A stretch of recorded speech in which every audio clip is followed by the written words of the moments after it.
Bom dia. Que a graça e a paz do Senhor Jesus Cristo seja em sua vida, no seu lar e em seus negócios. Quero agradecer a Deus por permitir entregarmos nossas primícias a Ele e juntos desfrutarmos de mais um dia dessa palavra que se encontra na carta aos Efésios, no capítulo 6, no versículo 15. E calçados os pés na preparação do Evangelho da Paz. Ao término da oração, o Senhor me levou a refletir sobre a firmeza dos passos em um tempo de instabilidade e indecisão. Na época de Paulo, os sapatos usados pelos soldados do Império Romano eram chamados de caligae. Foram projetados especificamente para manter os pés dos soldados saudáveis durante os rigores das longas marchas forçadas e eram muito diferentes das sandálias usadas pela maioria da população. Os sapatos eram feitos de 3 camadas de couro, puxadas para cima e amarradas no tornozelo. O caligae ajudava a proteger contra bolhas e doenças nos pés. Os sapatos de um soldado formavam a base de seu armamento. Naquela época, os soldados de infantaria do Império dependiam da caminhada como seu principal meio de transporte. Portanto, a capacidade de se mover com facilidade e conforto era uma necessidade para eles. Além disso, eles precisavam ser capazes de dar um passo na batalha sem pensar onde colocariam seus pés. Eles precisavam de uma base sólida para se concentrarem na batalha em andamento. A palavra preparação usada no versículo que lemos vem da palavra grega etoimasia. A palavra etoimasia, neste contexto, diz: o próprio Evangelho deve ser a base firme do cristão, sendo sua caminhada digna dela e, portanto, um testemunho a respeito dela. A tradução da Septuaginta grega do Antigo Testamento usa a mesma palavra, etoimasia, para transmitir o significado de uma base sólida descrita no livro de Salmos, no capítulo 89, no versículo 14. A retidão e a justiça são a base do seu trono. Misericórdia e verdade vão adiante de sua face. Assim, como a retidão e a justiça sustentam o trono de Deus, a mensagem do Evangelho fornece a base sólida para todo aquele que crê em Jesus.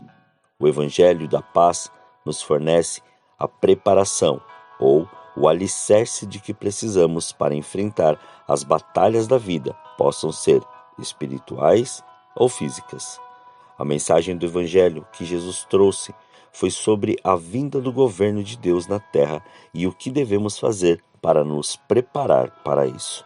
A palavra Evangelho é traduzida da palavra grega euangelion e significa boas novas. Durante seu ministério nesta terra, Jesus Cristo fez várias referências à mensagem do Evangelho. Um exemplo pode ser encontrado no Evangelho segundo Mateus, capítulo 4, versículo 23.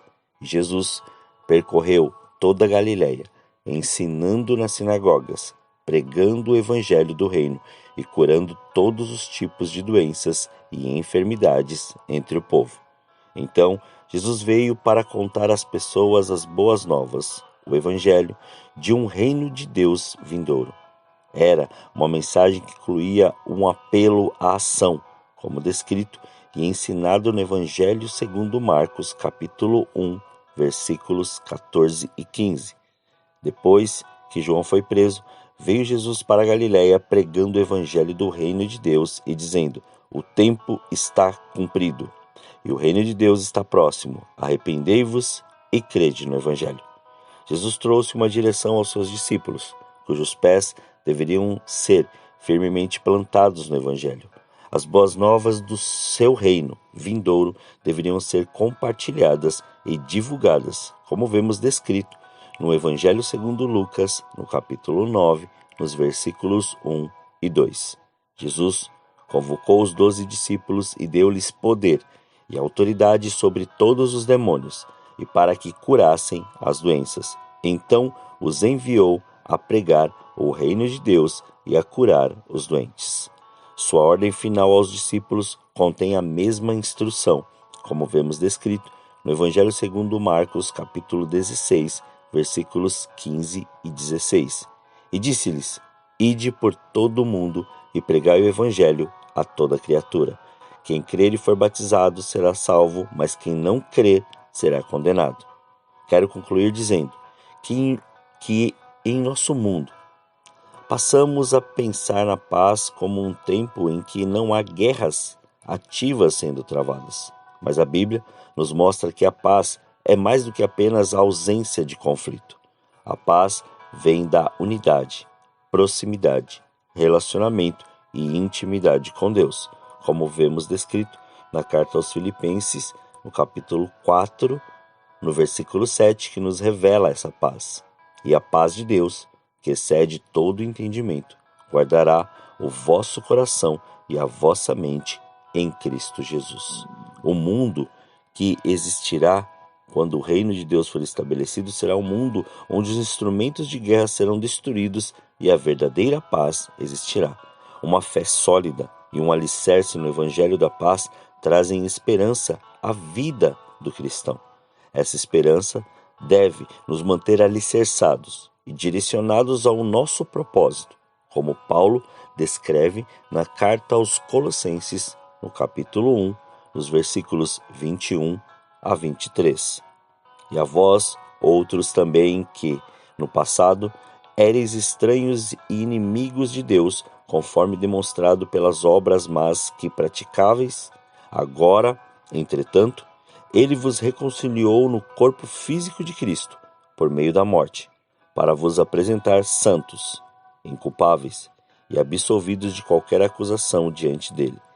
Se de fato permaneceis na fé, alicerçados e firmes, sem vos afastar da esperança do Evangelho que ouvistes e que está sendo pregado a todas as pessoas em todo o mundo, do qual eu, Paulo, me tornei ministro.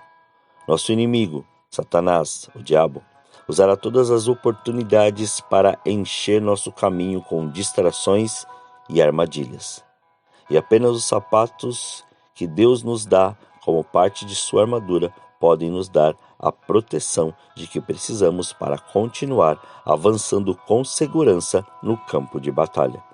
No centro de tudo isso temos o Evangelho, as boas notícias ou as boas novas, a proclamação e a promessa do reino de Deus, que é real, que existe e que está vindo.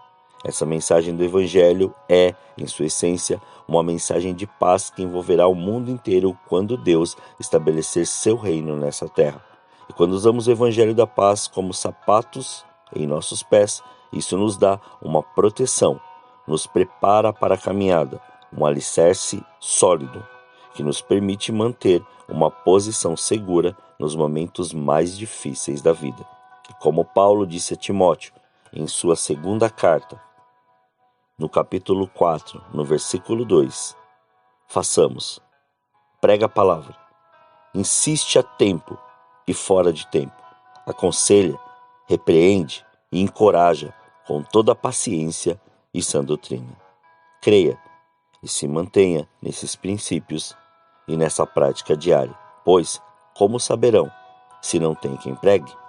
Nossa vida diária sempre será essa carta viva escrita para que o Evangelho de Jesus seja manifesto. O tempo é hoje. Oremos. Pai, nós te louvamos e te agradecemos, Senhor. Graças te damos pelo seu amor e pelo seu cuidado. Muito obrigado pela sua presença. Assim, Senhor, mais este dia consagramos as nossas primícias, estas primeiras horas a Ti. Consagramos este dia a Ti. Consagramos tudo aquilo, Pai, que já vamos, Senhor querido, ou que já traçamos, ou que planejamos, ou que vamos fazer. Tudo está diante do seu altar. Consagramos nossos pensamentos, palavras, tudo que vamos ouvir, ver, sentir, tudo aquilo, Pai, que será gerado através de nós, consagramos diante de Ti. Consagramos, Pai, para que o Seu nome seja visto, o Seu nome seja contemplado, mas usa-nos. Usa-nos para poder pregar esta verdade que já está, Senhor, revelada no nosso espírito. Usa-nos para poder, Senhor, levar esta presença, Senhor, em todos os lugares aonde nós estivermos. Usa-nos para manifestar a Sua glória. Não aquilo, Senhor, que falamos, mas aquilo que vivemos. Não aquilo que sugerimos, mas aquilo, Pai, que faz parte da nossa vida, Senhor, em cada momento.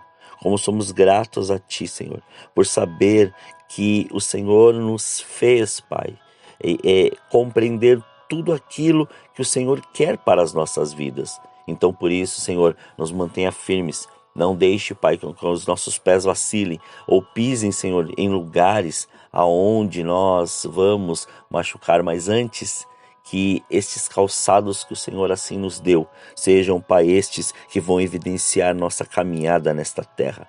Este evangelho, Senhor, quando ali assim manifesto, lá, Senhor, nas nossas empresas, nos nossos empreendimentos, no local onde nós estamos, nas faculdades, nas academias, nas ruas, nos transportes, dentro do carro, ou com uma conversa, ou até mesmo, Senhor querido, diante, Senhor, de qualquer resenha, Pai, ou até mesmo, Pai, diante, Senhor, de um café, ou um almoço, ou um jantar, em todos estes lugares, Pai, em todos, Senhor querido, o Senhor, Pai, nos use para que seja a sua graça e a sua glória ali manifesta porque este evangelho, uma vez calçados deste evangelho, Senhor, aonde nós estivermos, nós revelaremos a sua glória e nos manteremos, Pai, firmes e sadios naquilo que o Senhor tem nos ensinado. Muito obrigado, Pai. Graças te damos, ó Senhor, por esse amor e por este cuidado. Assim, Senhor, nós oramos, agradecidos a Ti, em nome de Jesus. Amém. Que você tenha um dia abençoado na presença do Senhor. E quem vos fala é o pastor Leandro Araújo, da Igreja Apostólica Caminho, de São Paulo, capital. Deus te abençoe grandemente.